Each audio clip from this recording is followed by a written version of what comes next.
hubungan suami istri pun ada adabnya ya. Ketika kita paham ilmunya, fikihnya, maka semuanya itu bernilai pahala di sisi Allah Subhanahu wa Ta'ala. Tapi sebaliknya ketika seseorang itu nggak memahami ilmu itu, apa yang dia lakukan dalam 24 jam itu nggak bernilai apa-apa di sisi Allah Subhanahu wa Ta'ala. Sehingga ayat yang wa ma khalaqtul jinna wal insa illa liya'budun, dan tidak aku ciptakan jin dan manusia kecuali untuk beribadah, itu akhirnya nggak terrealisasi dalam kehidupan manusia. Kenapa? Karena dia jauh dari ilmu fikih itu sendiri.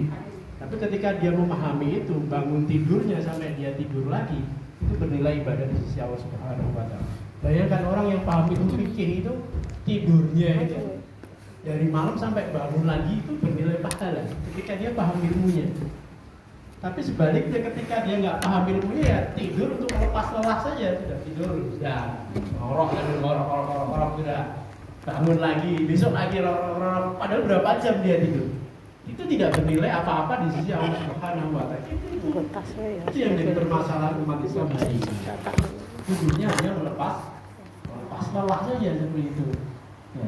Makanya sebenarnya keengganan kita untuk dekat dengan ilmu itu sejatinya akan menjadikan kita, kehidupan kita tidak bernilai apa-apa di sisi Allah Subhanahu wa Ta'ala. Makanya seandainya manusia itu hanya diciptakan untuk bangun tidur, kemudian kerja, kemudian balik lagi, ketemu istri, ketemu suami, kemudian hubungan suami istri, besok kerja lagi, hari Minggu buat tidur, senang-senang, besok kerja lagi. Kalau manusia diciptakan hanya seperti itu, apa bedanya dengan ayam kan? Ayam kan bangun, harus lahir, nggak ada esensi kehidupannya. Tapi ketika seorang dekat dengan itu, dia paham kenapa dia harus diciptain di dunia. Dia paham itu, sehingga rutinitas kehidupannya bernilai ibadah di sisi Allah Subhanahu wa Ta'ala, karena dia memahami ilmu itu sendiri. Itulah kenapa kita hadir di sini. Kemarin kita masih mempelajari tentang al-hadis Rabi. Jadi dari Abu Hurairah radhiyallahu anhu, Rasulullah sallallahu alaihi wasallam qala idza tawaddu ahadukum falyaj'al fi anfihi ma thumma yamtasir wa man istajmara falyutir wa idza istayqadha ahadukum min an-nawmi falyaghsil yadayhi qabla idkhilahuma inna salata fa inna ahadukum la yadri ayna tadkhulu. Fil lafdin Muslim fal yastamsyik bi khalihi minal ma wa fil lafdin man tawaddu fal yastamsyik. Kemarin kita mengkaji ini. Jadi dari Abu Hurairah bahwasanya Rasulullah SAW apabila salah satu dari kalian itu berwudu, maka masukkanlah air ke dalam lubang hidung kalian. Kemudian cuma yang dimasukkan, kemudian itu berwudu ya. Kemarin kita panjang lebar berbicara tentang adab berwudu. Itu sudah kita kaji itu. Kemudian waman istajmar falyutir, apabila kalian beristijmar itu ketika buang air kecil, buang hajat nggak ada air seperti itu, namanya istijmar. Kemarin kita juga sudah kaji adab buang hajat kemarin pertemuan. Nah sekarang ini wa idza staiqadha ahadukum min naumi falyaghsil yadayhi qabla yadkhulahuma fi ina'i. Dan apabila salah satu dari kalian itu bangun dari tidur kalian, maka cucilah tangan kalian sebelum tangan kalian itu kalian masukkan ke dalam bejana atau bak 3 kali. Karena ada pemulanya jadi karena kalian nggak tahu tangan kalian itu kemana aja. Nah sekarang berkenaan dengan pembahasan selanjutnya, kita akan membahas panjang lebar tentang adab seseorang ketika mau tidur dan bangun tidur. Sehingga apa? Sehingga tidurnya itu bernilai pahala di sisi Allah Subhanahu wa Ta'ala. Adab tidur itu ada dalam sebuah hadis yang sangat panjang. Hadisnya sangat panjang. Rasulullah SAW bersabda, "Idza ataita maja'aka fatawaddo wudu'aka lis-shalah." Apabila kalian itu hendak tidur menuju tempat tidur kalian, fatawaddo, berwudulah, wudu'aka lis-shalah, sebagaimana kalian itu berwudu ketika sholat. Berarti dari hadis ini, adab pertama kali seseorang mau tidur itu yang pertama kali apa dulu? Makanya ada pertanyaan, sering ada pertanyaan ini, ibu-ibu ada. Ustaz, ngapain kalau habis berhubungan suami istri itu langsung tidur boleh nggak Pak Ustaz? Itu ada dalam Islam ada. Ya, gimana Ustaz adabnya? Nah ini adabnya. Makanya kalau nggak paham, ketika dia berhabis berhubungan tidurnya cepat lepas lelas, nggak bernilai apa-apa, mubah hukumnya. Bahkan bisa jadi makruh, ada yang mengatakan makruh, ada yang mubah. Jawabannya itu ada. Jadi Umar bin Khattab itu datang kepada Rasulullah, ini anaknya yang jadi saksi, anaknya, karena anaknya melihat Umar nanya, ya Rasulullah, ayatku ahaduna bahwa junub, boleh nggak nih kami harus berhubungan suami istri, kami dalam keadaan junub, kami langsung tidur ya Rasulullah. Ya kemudian Rasulullah menyampaikan ini jawaban, nah tidak tahu ahadukum falyaqul, boleh apabila kalian itu berwudu, habis itu silakan dijawab sama Rasulullah. Oh berarti sunatnya ketika habis berhubungan suami istri kalau capek, junub, mandi janabah itu lebih sempurna ya, lebih sempurna. Tapi berwudu saja itu sunat. Dan ulama menyampaikan ada yang mubah, makruh itu dibenci ketika orang berhubungan suami istri, habis itu langsung tidur. Ya. Ada yang mengatakan mubah boleh-boleh saja, tapi hukum tertinggi itu orang yang berhubungan suami istri langsung tidur. Itu makruh itu dibenci. Walaupun dilakuin nggak apa-apa sih, tapi dibenci. Nah, kalau berwudu itu sunnah. Sunnah itu dapat pahala. Berwudu terus tidur. Jadi tidurnya selepas lelah itu berpahala. Makanya menjadi menjadi PR besar bagi kita ketika kita nggak memahami ilmu tersebut. Ada yang Rasulullah datang, jadi ada saya cuplikan sedikit. Inilah luar biasanya Islam. Jadi ada orang fakir itu datang kepada Rasulullah, Dahaba ahli busur di. Ini anak jangan yang kelas 2 itu apa hadisnya? Ini masuk dalam hadis arba'in. Jadi ada orang fakir datang kepada Rasulullah. Ya Rasulullah, ini ada orang kaya, dia itu dahaba ahli busur. Jadi dia itu kaya dan dia mendapatkan keutamaan dari kekayaannya. Kalau dalam Mudatul Akam dijelaskan ya tasodakuna kamana tasodak. Mereka bersedekah, kami ya sumuna natasum. Mereka berpuasa, kami juga berpuasa. Kemudian ya soluna, mereka sholat, musol, kami juga sholat. Nah ini yang nggak bisa nih. Ya tasodakuna, wala tasodak. Orang kaya itu bisa sedekah, kami nggak bisa bersedekah ya Rasulullah.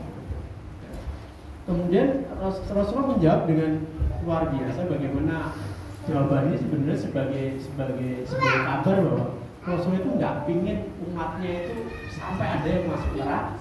Bahkan orang fakirnya nggak pingin sampai masuk neraka, sehingga Rasulullah mengatakan tahmidatul sholat, ucapan tahmidmu alhamdulillah itu habis sholat itu sedekah loh itu. Wa tahlilatul sedekah, dan ucapan tahlilmu la ilaha illallah itu sedekah. Jadi jangan khawatir kalau kamu nggak punya apa-apa, ucapan kebaikanmu itu adalah sedekah. Bahkan sampai Rasulullah mengatakan jimamu dengan istrimu itu adalah sedekah. Ketika kau paham ilmunya dan kau berdoa ketika memulai hubungan suami istri. Sampai sahabat itu nggak pernah itu sampai tekon. Maksud seperti itu ya Rasulullah, masa kamu berhubungan suami istri itu sedekah? Ya sedekah. Seandainya kamu niduri istri lain, haram nggak? Haram ya Rasulullah. Ya itu yang halal itu adalah sedekah. Sampai seperti itunya, sampai Rasulullah itu nggak pingin umatnya itu masuk ke dalam neraka. Saking seperti itunya. Sampai bagaimana mengemas orang yang nggak punya harta itu, yang nggak punya harta, dikemas bagaimana dia bisa bernilai pahala di sisi Allah Subhanahu wa Ta'ala. Yang berhubungan suami istrinya itu adalah sedekah. Ini guyonannya Gus Baha ya, kapiten ini guyonannya Gus Baha. Guyonannya Gus Baha ya. Sehingga orang miskin itu, orang yang nggak punya itu mau ke apa namanya, ke Cimori ya nggak punya duit kan seperti itu. Mau ke apa namanya tempat wisata yang di atas yang biayanya mahal itu, apa lagi? Saloka juga mahal, nggak punya duit kan. Ibu ya, Saloka itu biayanya tak besar itu nggak punya duit. Nah hiburannya Gus Baik, lah hiburannya orang nggak punya itu berhubungan suami istri gitu. Sehingga kalau jenengan lihat orang miskin anaknya banyak, itu berpahala banyak di sisi diri. Nah itu memang hiburannya. Ya hiburannya itu bernilai pahala di sisi Allah Subhanahu wa Ta'ala. Saking sayangnya Allah kepada hambanya. Paham nggak maksud saya, Bu? Luar biasanya Allah Subhanahu wa Ta'ala. Saking nggak inginnya hambanya itu masuk neraka gitu. Ya. Nah, Ibu yang dimuliakan oleh Allah Subhanahu wa Ta'ala, ini yang namanya ilmu. Ini yang namanya ilmu. Makanya dekat dengan ilmu sehingga kita paham adab-adab bagaimana kita bermasyarakat. Kalau kita perhatikan tadi hadis tadi ada yang sangat luar biasa ya. Saya bisa menginjak ke apa namanya selanjutnya. Ada hal yang luar biasa terkait hadis orang fakir. Makanya dalam Islam itu ada adab bagaimana panjenengan ketika berposisi menjadi orang fakir, dan ada adab ketika panjenengan berposisi menjadi orang kaya. Nah, ketika nggak paham ini, orang nggak paham ini, maka akhirnya mereka nggak beradab ketika fakir dan nggak beradab ketika menjadi orang kaya. Padahal Pancasila itu kan kemanusiaan yang adil. Dan hari ini kita hampir adab itu hilang. Kalau istilah orang-orang nasionalis mengatakan generasi hari ini itu krisis moral. Krisis moral itu artinya apa? Krisis adab. Dan ini penting bagi kita, sering saya sampaikan, kita harus concern, peduli terhadap generasi kita, anak-anak kita ya, untuk bagaimana memiliki adab. Ya Islam itu mengatur bagaimana beradab. Ini contoh nih dalam ayat ini, dalam hadis ini. Ya. Jadi anal fuqara muhajirin atau Rasulullah SAW. Sebenarnya hadis ini berkenaan bab zikir ketika sholat, bab zikir tiba sholat, bab zikir ketika sholat. Tapi ceritanya itu sangat panjang dan di sini banyak pelajaran. Jadi orang-orang fakir datang kepada Rasulullah, kemudian mereka mengatakan, ya Rasulullah, dhahaba amdusur bidal jatil. Orang-orang kaya itu mereka itu stay dengan kenikmatan mereka, dengan kekayaan mereka. Kemudian Rasulullah mengatakan, kenapa kok bisa seperti itu? Kemudian mereka mengatakan, yusholluna kama nusolli, wa yasumuna kama nasu, wa tasaddaquna wa la natasaddaq, wa yu'tikuna wa la nu'tik. Ya gimana ya? Mereka sholat, kami bisa sholat. Mereka puasa, kami bisa puasa. Tapi yang nggak bisa nih ya Rasulullah, ketika mereka bersedekah, kami nggak bisa bersedekah, kami nggak punya harta. Ketika mereka membebaskan budak, walau kami nggak bisa membebaskan budak karena kami nggak punya harta. Coba apa yang ngeh dari cerita ini? Ada yang unik banget bagaimana Rasulullah membentuk karakter adab dari orang fakir ini. Jadi irinya orang fakir di zaman itu bukan iri gara-gara harta yang dimiliki oleh orang-orang kaya. Paham nggak sampai sini? Irinya itu orang kaya itu bisa sedekah, kok nggak bisa ya seperti itu? Luar biasa nggak mentalnya itu? Jadi irinya itu fastabiqul khairat, irinya itu berlomba-lomba dalam kebaikan. Dia khawatir nggak bisa masuk surga gara-gara nggak punya harta untuk bersedekah. Sedangkan orang kaya itu punya harta. Jadi irinya bukan dia bisa beli motor, aku nggak bisa. Jadi di kulkas apa? Di kulkas. Dan di mobil, ya Rasul piye seperti itu. Irinya nggak seperti itu. Tapi iri kita hari ini kan tidak banget kan? Ada beban berkah kita nggak dapat itu. Wah saya supir ini kayak ini kita kan udah banget itu. Kemudian mutung, kemudian nesu. nggak mau bermasyarakat lagi. Ada dum-duman sembako ya dari pemerintah, kita nggak dapat nih, kita potong seperti itu kan rendah banget. Itu harus nggak ada pada diri kita ketika kita sudah ngaji loh. Itu jangan sampai loh, itu ini rendah banget, itu rendah banget ya. Masa gara-gara dum-duman sembako kemudian kita nesuni Pak RT-nya kan, lucu, itu rendah banget itu. Ini nggak salah seperti itu ya. Ini luar biasanya sahabat, makanya ada kisah yang sangat luar biasa. Ada Arab Badui, makanya orang fakir di zaman itu saking menjaga izahnya, harga dirinya itu sampai sibuhul jahilu agniya aminat ta'afuf. Jadi sampai orang-orang itu nggak tahu kalau dia itu orang miskin karena menjaga harga dirinya dari minta-minta. Layas alunan nas, dia itu nggak pernah jalur-jalur sampai mosok-mosok jalur ngadong-ngadongnya orang fakirnya di zaman itu. Sampai orang Badui ini ikut berjihad bersama Rasulullah, orang fakir. Kemudian setelah jihad kan ada yang namanya ghanimah, harta rampasan. Harta rampasan itu dibagi, perang dibagi. Orang Arab Badui ini dapat bagian karena kan dia ikut perang sama Rasulullah. Kemudian dikasih sama sahabat, diantar harta banyak emas. Dan ini real ya. Kemudian Arab Badui ini kaget. Loh, ngapain ini dikasih kayak gini? Aku berjihad fisabilillah. Aku berjihad itu untuk Allah Subhanahu wa ta'ala, bukan untuk ini. Aku berjihad itu supaya anak panah ini tembus di sini loh. Sambil nunjuk sahabat yang nganter ya, sampai tembus di sini lah aku jihad itu. Bila agama Allah sampai supaya aku terkena panah di sini. Sambil nunjuk lehernya ini. Misalnya balikin datanya, dibalikin di data kepada balikin lagi sama Rasulullah. Kemudian Rasulullah mengatakan, wa inna sodaqtu, jika kalian itu benar, sodaqtu dia itu benar, maka Allah akan membenarkan.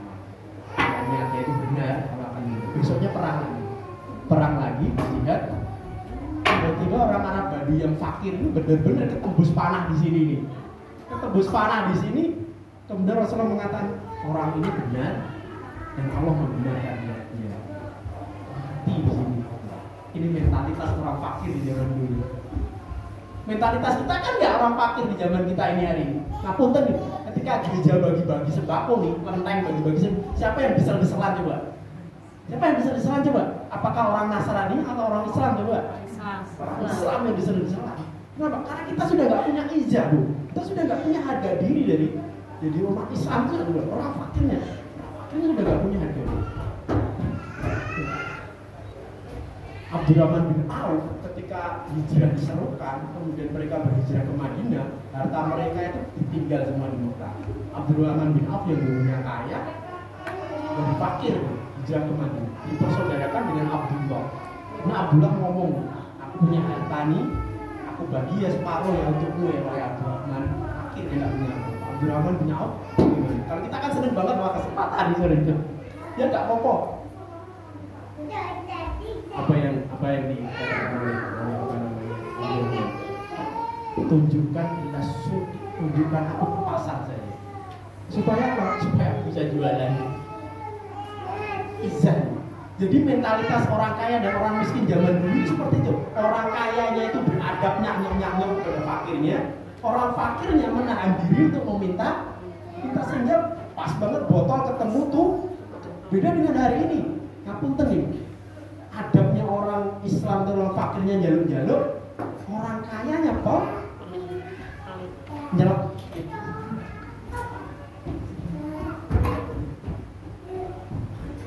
Makanya hari ini benar-benar kita dicabut kemuliaan umat Islam, hari ini benar-benar dicabut juga. Kita sudah ada titik serendah-rendahnya. Kenapa? Karena kita sendiri yang merendahkan Islam itu sendiri. Itu adab dari orang fakir. Adab orang fakir. Itu jadi tak bisa makan ya biasa saja. Itu orang fakir zaman dulu. Orang kayanya luar biasa. Orang kayanya makanya dalam Islam adabnya itu qaulun ma'ruf, perkataan yang baik itu lebih baik dibandingkan yatasodaquna orang yang bersedekah yatba'uha ada. Pada engkau bersedekah, sedekahmu itu menyakiti orang lah. Ini hadap itu orang lain. Jadi dengan sedekah fakir kok jentrek kabeh ning omahmu. Mbok kei 1 jutaan kabeh kemudian ki mengatakan kere yang tak kei 1 juta itu enggak bernilai apa-apa di sisi Allah Subhanahu wa taala. Karena apa? Yang ba'uha ada. Ya sing fakir ya seneng wae diambil dulu dunia kiri-kiri. Karena dia dapat 1 juta. Tapi sedekah itu menjadi nggak bernilai apa-apa di sisi Allah Subhanahu wa taala karena engkau memberi dengan niat. Ini ada. Sehingga Abu Bakar As-Siddiq ketika membebaskan Bilal bin Rabah itu harganya 30 rupiah emas. Kalau dirupiahkan itu harganya itu ketika Bilal disiksa ini sama Umayyah ini bin Khalaf ini ceratnya pecuti itu kan lewat Bilal, lewat Abu Bakar As-Siddiq orang kaya di masa itu seperti itu. Ada nyang-nyangan akhirnya deal harganya Bilal itu dibebasin 30 rupiah emas. Kalau sekarang itu kalau dirupiahkan harganya itu hampir sekitar 240 juta harga Bilal itu. Harga Bilal itu 240 juta, coba search di Google. Harga Bilal ketika dibebasin Abu Bakar As-Siddiq. Tapi ada dialog yang sangat luar biasa antara Umayyah dan Abu Bakar As-Siddiq. Ini mentalitas orang kaya di zaman itu. Umayyah bin Khalaf ini ngomong, "Lah nek mbok nyang 1 juta, katakanlah nek mbok nyang 1 juta kita kakek ini cebondro." Bayangin. Ini cebondro. Ini larangan untuk mobil. Apa jawaban Abu Bakar? "Wallah demi Allah. Ketika engkau jual Bilal, kemudian habis hartaku untuk membebaskan saudaraku, wallah ya aku bebaskan saudaraku." Ini adabnya orang kaya di masa itu. Sehingga ketika Bilal itu akhirnya dibebasin, nggak mengatakan ganti, ya angsur ya. Nggak ada itu angsur. Ya ada karena mereka beradab. Bahwa ketika ngasih nggak pernah nyakiti. Jadi akhirnya mereka klop itu, orang fakir dan orang kayanya itu klop udah. Orang kayanya juga ngasih nyanyong nggak pernah nyakiti lisannya. Ya, orang miskin yang menahan harga dirinya untuk meminta-minta jaduk orang kaya. Itulah adab di masa Rasulullah SAW dan ini harus terrealisasi sebenarnya pada diri kita masing-masing. Ketika kita sudah dekat dengan ilmu, sehingga kita punya izah dari ini, sehingga muncul nampak banget karakternya orang berilmu. Ya. Oh, dia ngaji, paham banget nih, ngaji. Ini mau ngaji, nanti harus ada beda orang ngaji dengan nggak ngaji. Kalau ngaji sama, ya bagaimana orang itu akan dekat dengan ngaji kalau orang ngaji dengan nggak ngaji sama. Karena banyak hari ini orang ngaji itu kehilangan adab dari ngajinya. Ya itu yang dimuliakan oleh Allah Subhanahu wa taala itu adab ya. Saya lanjutkan kembali. Ya.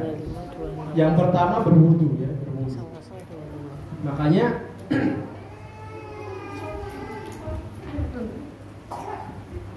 ada sebuah apa namanya hadis ya, dalam sebuah hadis dalam kitab Al-Sumdatul Ahkam bahwa Tablughu minal mu'min haitsu yablughu minhu. Ketika engkau ingin tahu perhiasan seorang mukmin, itu bukan emas dijetrek dari kan dari kencing ya kalau barang itu bukan perhiasan sejati dari seorang mukmin. Rasulullah mengatakan perhiasan sejati dari seorang mukmin itu haitsu yablughu wudu. Seberapa besar wajahnya, tangannya itu terbasuh oleh air wudu. Yang ini indahnya Rasulullah. Bukan kerincing, nggak pernah wudu. Maka sejatinya dia nggak pernah memakai perhiasan dari Allah Subhanahu wa taala. Pernah basah dari wudu itu ciri khas orang kan sholat. Saya ini kan jangan sampai diri kita itu nggak pernah baca dari itu. Saya lanjutkan kembali ya.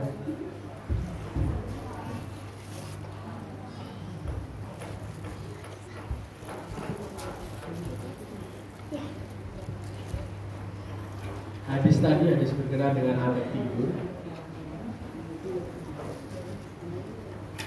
Rasulullah menyampaikan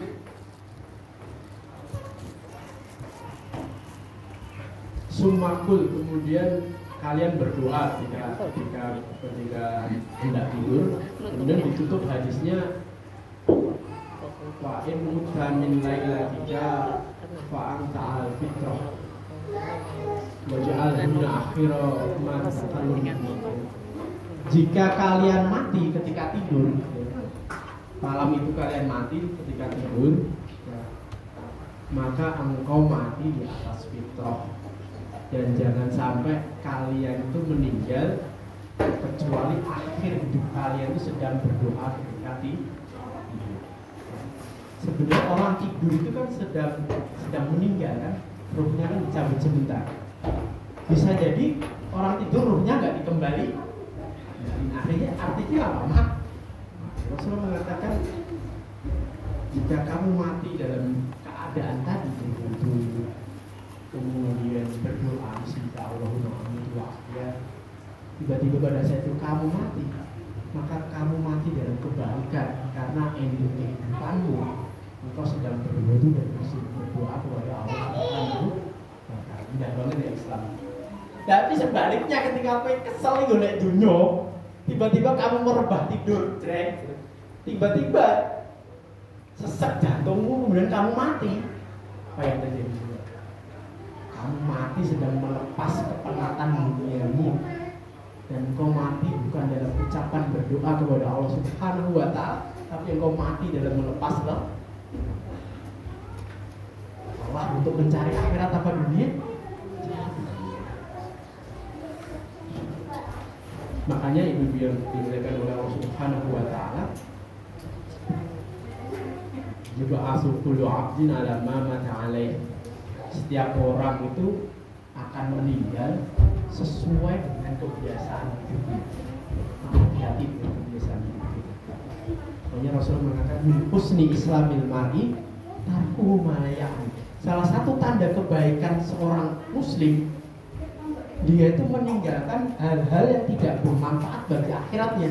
Kenapa? Karena dia khawatir mati dalam kebiasaan buruk.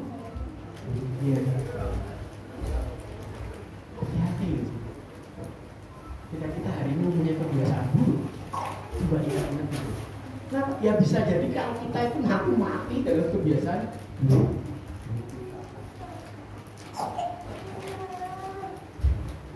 Sabtu sore jagongan kita mulai ngarep, ya. Ini bukan untuk podcast ini, untuk motor bergerak kerja bocornya. Tiba-tiba dia mati pada saat itu. Kenapa? Karena orang mati dalam kebiasaan hidupnya. Tidak. Banyak ada hadis yang sangat luar biasa, sering saya sampaikan. Ya Rasulullah, inna fulana taqumul lail wa tasaddaqu. Ada seorang fulana perempuan itu taqumul lail, dia qiyamul lail, tasaddaq, dia bersedekah. Batasnya murah, dia siang itu puasa gitu. Dia siang puasa.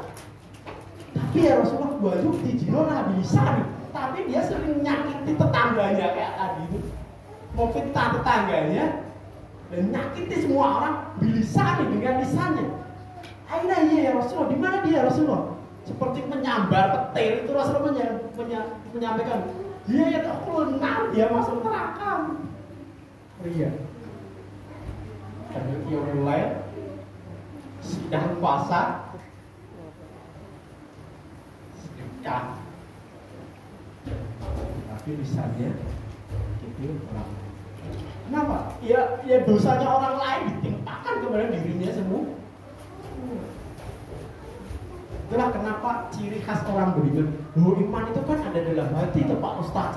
Iman itu ada tombol-tombol yang membuat iman itu muncul pada diri seseorang. Ya.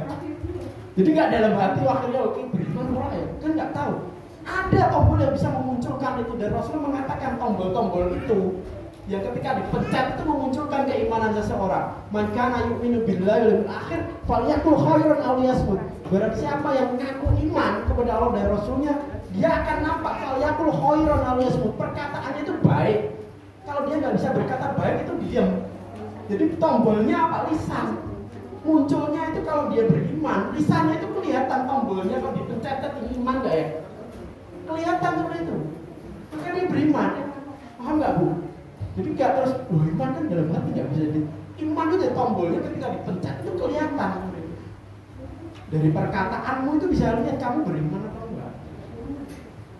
Ketika kok miso seperti itu, ya, sering berkata yang buruk-buruk, kemudian dia ngaku beriman, enggak. Iman itu memunculkan perkataan yang baik. Ketika kau ngaku beriman, kok ketika tombol itu dipencet keluar kalau yang buruk-buruk, berarti itu beriman.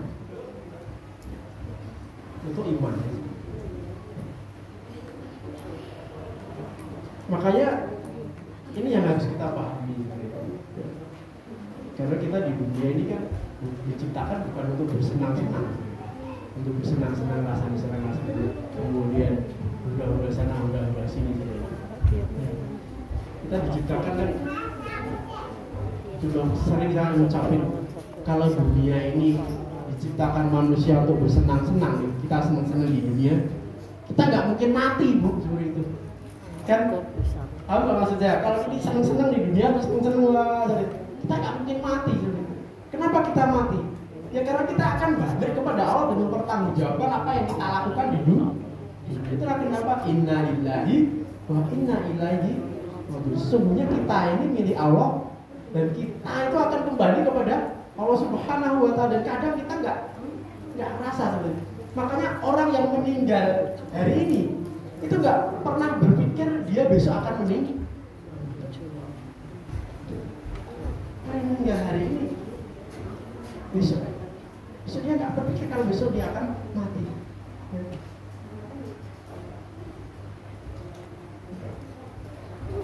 Ini semua orang tidak besok. Ini yang harus kita sadari bersama. Kenapa kita harus dekat dengan ilmu? Ibu yang dimuliakan oleh Allah Subhanahu wa Ta'ala.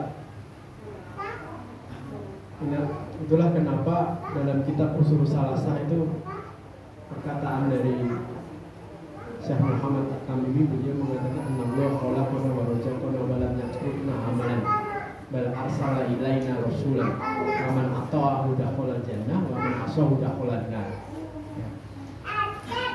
Bahwasanya Allah itu menciptakan kita, memberi rezeki kita, walam yatrukna amalan. Kemudian nggak mau biarin kita hidup di dunia gitu aja. Itulah kenapa bal arsala ilaina rasulan. Itulah kenapa Allah mengutus rasul kepada kita untuk menjelaskan hakikat kehidupan kita. Kenapa kita diciptakan di dunia? Sehingga apa? Paman ata'ahu dakhala jannah wa man asahu dakhala nar. Barang siapa yang taati Rasulullah, mengikuti jalan hidup yang diberikan oleh Rasulullah SAW, dakhala jannah, maka dia masuk surga. Tapi sebaliknya, wa man asahu, barang siapa yang mengingkarinya, mengkhianatinya, dakhala nar, dia masuk neraka. Itulah sejatinya kehidupan di dunia. Itu yang harus kita pahami. Nah, siapa yang paling rugi ya? Ya Pak Ustadz, yang paling rugi di dunia itu siapa? Qul hal nunabbi'ukum bil akhsarina a'malan alladzina dhalla sa'yuhum fil hayatid dunya wa hum yahsabuna yuhsinuna sun'a. Wahai Muhammad, mau nggak aku beritahu kepada kalian orang yang paling rugi perbuatannya, paling rugi? Alladzina dhalla sa'yuhum fil hayatid dunya wa yahsabuna yuhsinuna sun'a. Yang paling rugi perbuatannya di dunia itu orang yang merasa dia telah berbuat sebaik-baiknya di dunia, bekerja keras sebaik-baiknya di dunia, yusibuna sum'an, tapi dia di akhirat nggak dapat apa-apa tuh. Kaki bikin kepala jadi kaki, ya. Kerja keras banting tulang, ya. Sekarang kan seperti itu. sikil tiga sirah dilungis sikil, capek dan lelah untuk mencari dunia, tapi subuh itu nggak bisa bangun. Dia itu bisa berpayah-payah untuk nyari dunia, sampai sikil digawe sirah digawe sikil, tapi itu dia nggak bisa bangun untuk sholat subuh. Bayangin, nahan kantuk untuk sholat subuh itu nggak bisa dia. Tapi dia itu bisa payah dan lelah, kerja keras sampai sebaik-baiknya untuk mencari dunia. Bayangin, ini orang paling rugi. Kenapa? Karena dia sudah melakukan sebaik-baiknya, tapi dia akhirnya nggak dapat apa-apa. Kenapa? Karena dia nggak bisa berpayah-payah untuk akhirat. Bisa berpayah-payah untuk akhirat. Dan hari ini aku banyak. Berapa orang bisa bangun jam 3 pagi untuk ngaduk sego, bikin sayur, untuk jualan di pasar, tapi dia nggak bisa tuh ambil air wudhu, membasahkan dirinya dengan wudhu. Untuk apa? Kalau fajar khairu minad dunya wa ma fiha, untuk melakukan 2 rakaat sholat fajar yang nilainya itu lebih baik dari dunia dan seisinya.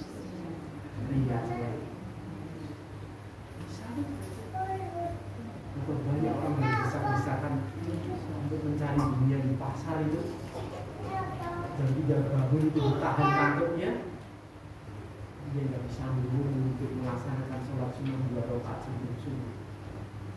Padahal pahalanya dia sedikit. Dan pertanyaan, bayangin kalau sholat subuhnya, nah yang menjadi permasalahan kita besar. Ibu yang dimuliakan oleh Allah Subhanahu wa Ta'ala, suara saya kedengeran sampai belakang, Bu.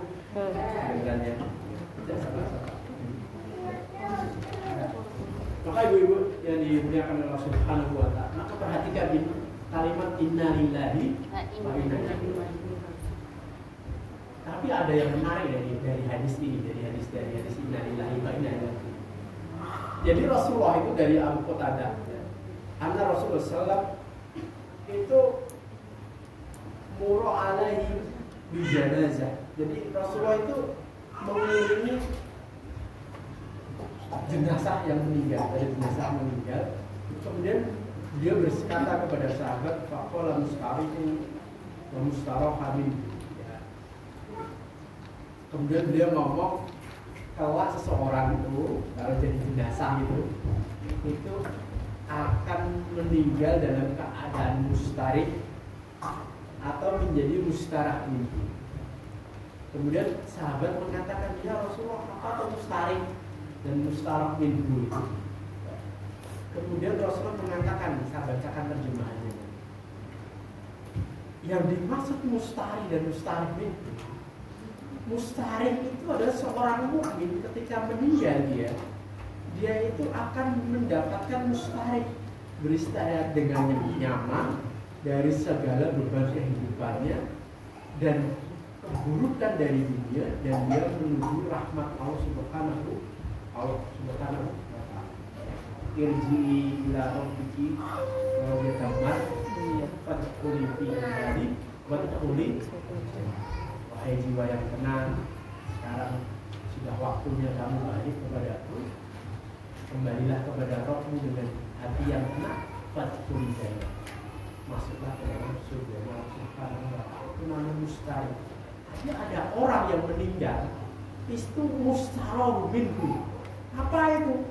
Yang tenang itu bukan dirinya, yang tenang itu manusia dan seluruh negeri, pepohonan atau hewan itu menjadi tenang dengan kematian. Jadi ada orang meninggal itu, orang sekelilingnya itu nggak mengucapin innalillahi wa inna ilaihi raji'un, tapi mengucapin hamdanya alhamdulillah. Karena kondisi masyarakatnya jadi tenang, nggak ada orang ini meninggal. Maksudnya sudah nambah. Ada orang yang meninggal itu, yang tenang itu bukan dirinya yang meninggal, bukan mutmainnah dia, tapi yang mutmainnah itu orang yang meninggal. Mustarobi, sekelilingnya itu jadi tenang.